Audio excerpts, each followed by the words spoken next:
I've had this story almost a week now. Believe it or not, it was on NPR. And it's a story that's never told about the ghettos in America. So I want to tell you this story about ghettos in America. We hear the liberals talk all the time, right? About we have these segregated communities in the inner cities, and we don't use the word ghetto anymore, but ghetto is a perfectly legitimate word, and I will not be censured and told what words we can and cannot use that are in fact legitimate words. Believe it or not, this was on NPR. Historian says don't sanitize how our government created ghettos. He means the modern inner city. 50 years after the repeal of Jim Crow, many African Americans still live in segregated ghettos in the country's metropolitan areas.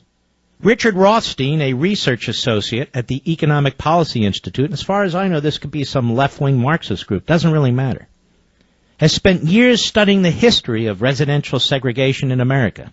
Or it may be a conservative group. Again, I don't know. He says we have a myth today that the ghettos in metropolitan areas around the country are what the Supreme Court calls de facto.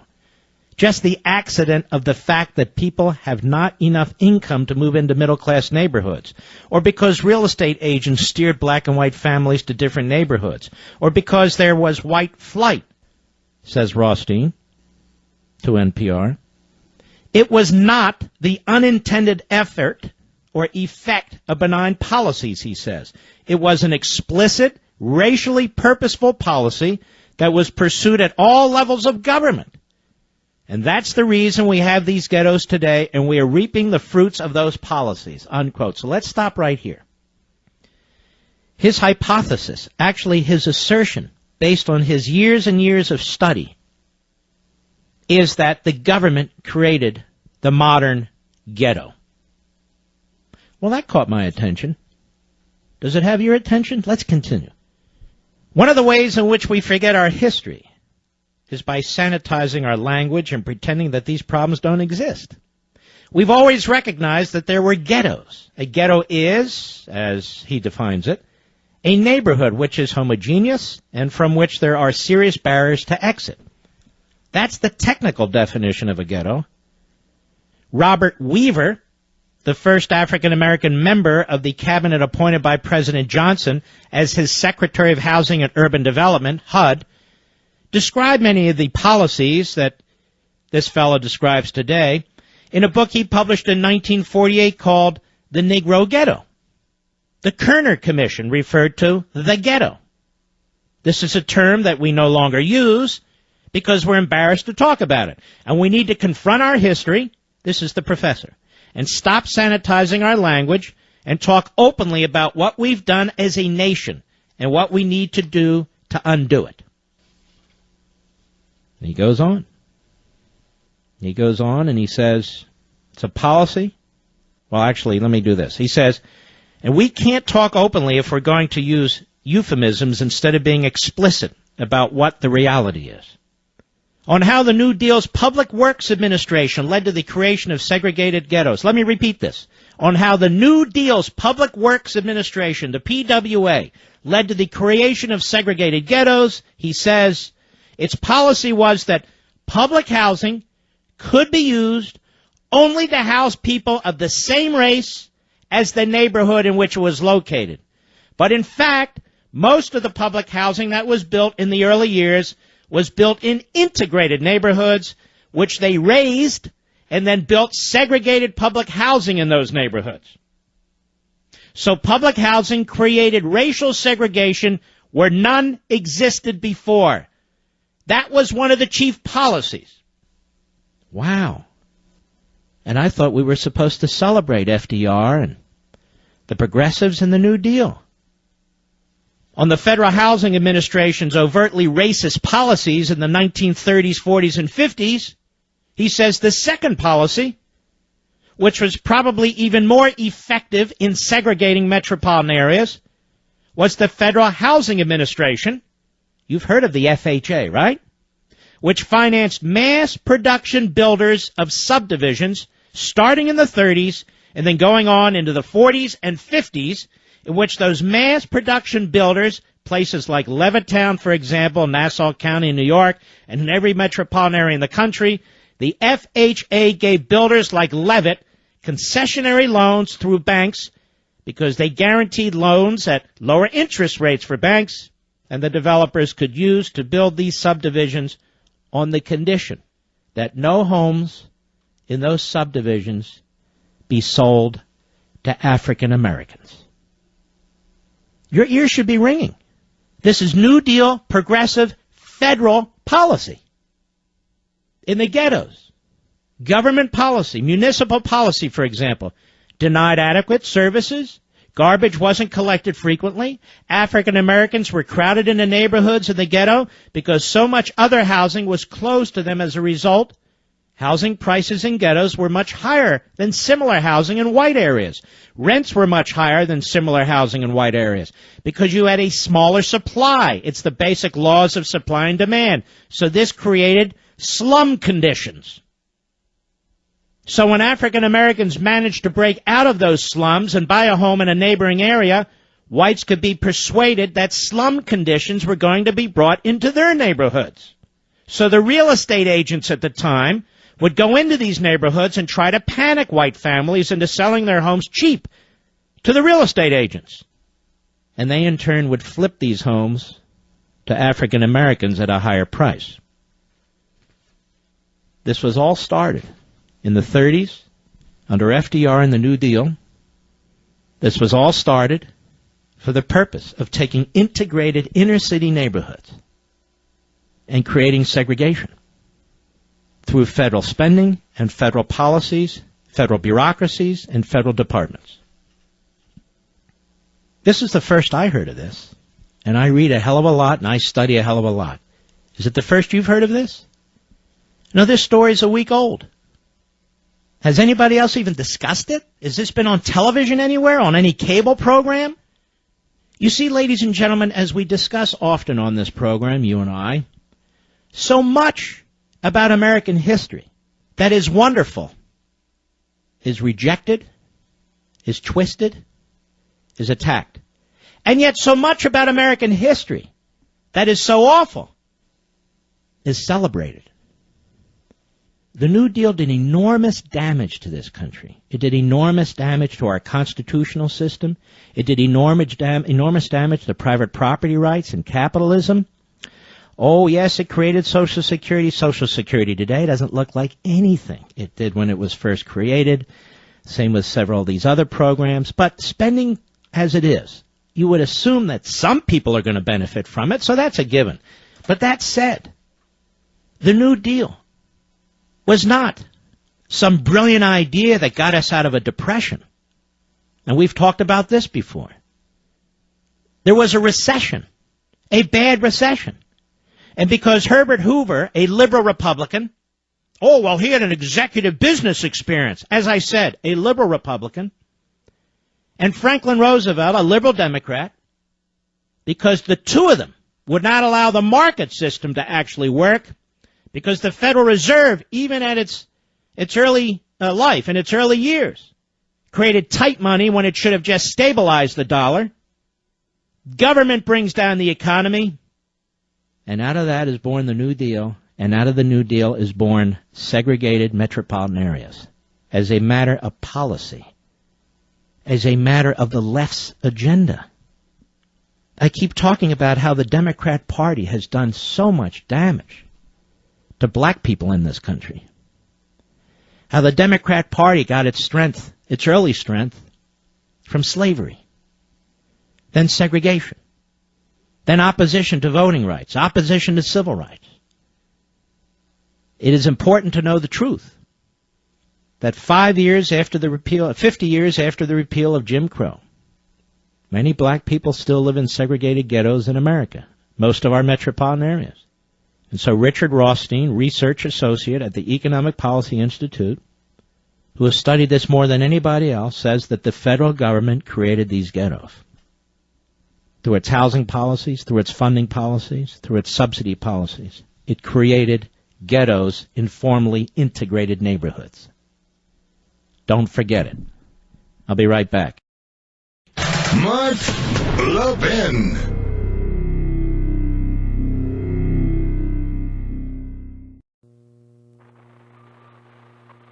Good afternoon from the Lincoln Memorial in Washington. You are about to hear an address by the President of the United States as he speaks before the closing session of the 38th Annual Conference of the National Association for the Advancement of Colored People. Several thousand persons have gathered at this picturesque setting between the Lincoln Memorial and the reflecting pool, looking toward the towering Washington Monument.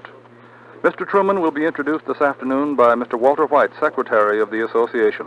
The next voice you hear will be that of Mr. White. Ladies and gentlemen, many thousands are here today at the feet of Abraham Lincoln in Washington. I am told that between 30 and 40 million other Americans may be listening to the radio at this hour. Countless other millions listen overseas via shortwave broadcasts. We are gathered together because of our deep concern for human rights. This is in great contrast to another meeting on Lincoln's birthday in 1909, 38 years ago. Then there were but a handful, men and women, white and Negro. They had been moved to meet by a Southern white man who had just returned from Springfield, Illinois, Abe Lincoln's old home. There, this man, the late William English Wally, had witnessed and written about a bloody race riot. He couldn't take it, just as you and I can't take it today. He felt something had to be done about race hate and violence, just as you and I feel something must be done right now. That day, the National Association for the Advancement of Colored People began. Pessimists say the race question is insoluble. Insoluble? See what has been done in a single generation. 600,000 Americans, Negro and white, are banded together in 1,509 branches of the NAACP. They have helped to work a quiet, bloodless revolution in public opinion on this question, although that change is sometimes obscured by the shocking acquittal of self-confessed lynchers in South Carolina, or by obscenities of speech and action on the floor of the Congress. Let's look at the record. In a government of laws, the chief bulwark of freedom for the oppressed is the courts. Negroes know all too well that there's many a slip between law and living. But during its 38 years, the NAACP has taken to the United States Supreme Court 24 cases involving fundamental human and citizenship rights. It has won 22. As a result, every American, white as well as Negro, is assured a fair trial in a court not dominated by a mob. No man can legally be denied the right to vote in a primary election because of his color, although there still are some who would deny that right despite the Supreme Court and the Constitution. No man or woman because of color can legally be denied equal education in tax-supported schools. Every man, regardless of race, is legally entitled to first-class travel accommodations in return for payment of first-class fare. No labor union can legally deny a man the right to work by excluding him because of color. Substantial progress has been made in gaining court decisions requiring equality, but it is the association's conviction and contention that there will never be complete equality until the courts and America abandon the myth of separate but equal accommodation.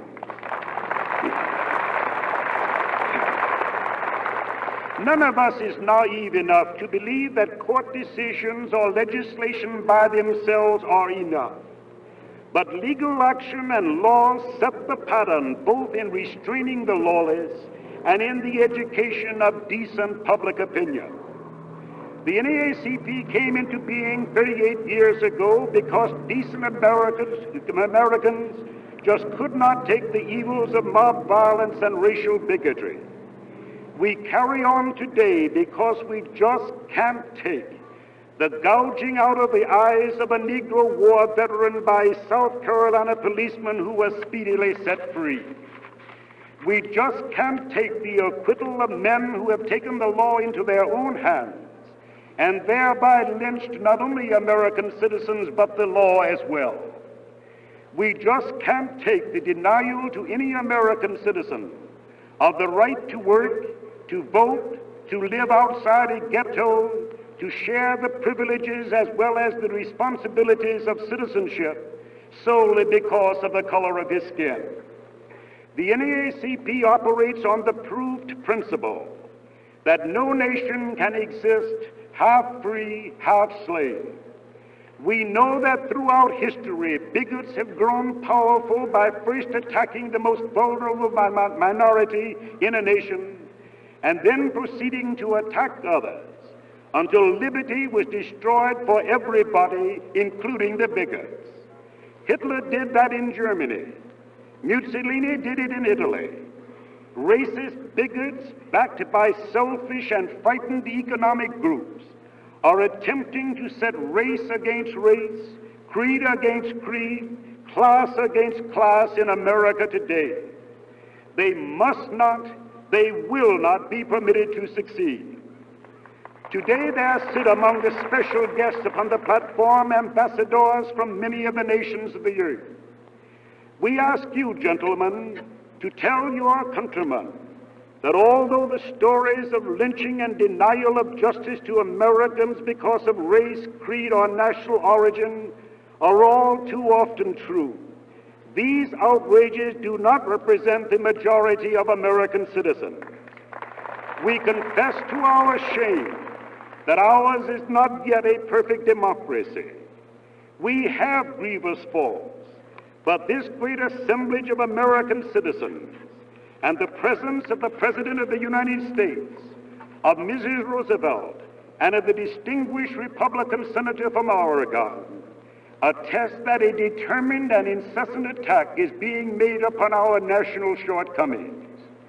We are resolved to make our nation truly a government of the people, by the people, and for the people. We know full well that what is done here in America has immediate and far-reaching effect upon the fortunes and aspirations of the two-thirds of the world's people whose skins are colored. The NAACP has done its work not through large endowments, but by the voluntary contributions of thousands of Americans, white as well as Negro, who want to make democracy real. We are proud that our national office is housed in the Wendell Willkie Memorial Building in New York City, dedicated to the memory of a great American who fought for freedom for all men everywhere. No political party has ever been permitted or ever will be permitted to influence the association's policy. We firmly believe that our way of life can be destroyed only from within and not from without. If we as Americans are sure that no man is denied any right of citizenship because he is dark of skin or worships his God in a different place or was born elsewhere, then democracy can never be destroyed. But we also know that human freedom must be in the hearts of men and not solely on paper. To this high objective, we today rededicate our every energy. We welcome to the struggle, whose outcome will help to determine the future of mankind, every citizen who believes that the Bill of Rights means what it says. Ladies and gentlemen, the President of the United States.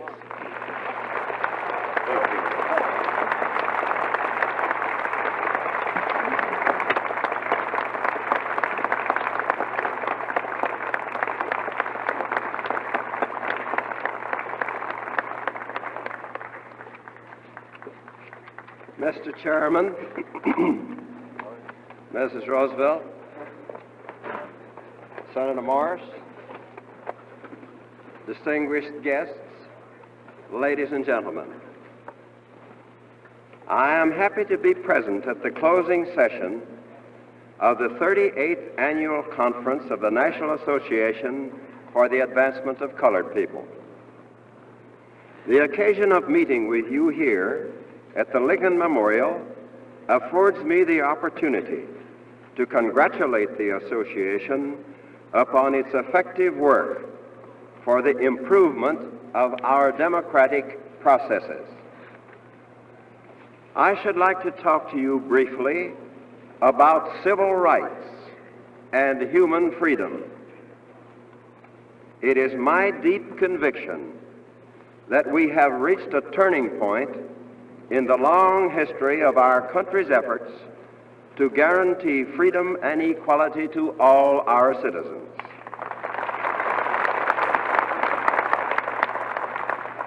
Recent events in the United States and abroad have made us realize that it is more important today than ever before to ensure that all Americans enjoy these rights. When I say all Americans, I mean all Americans.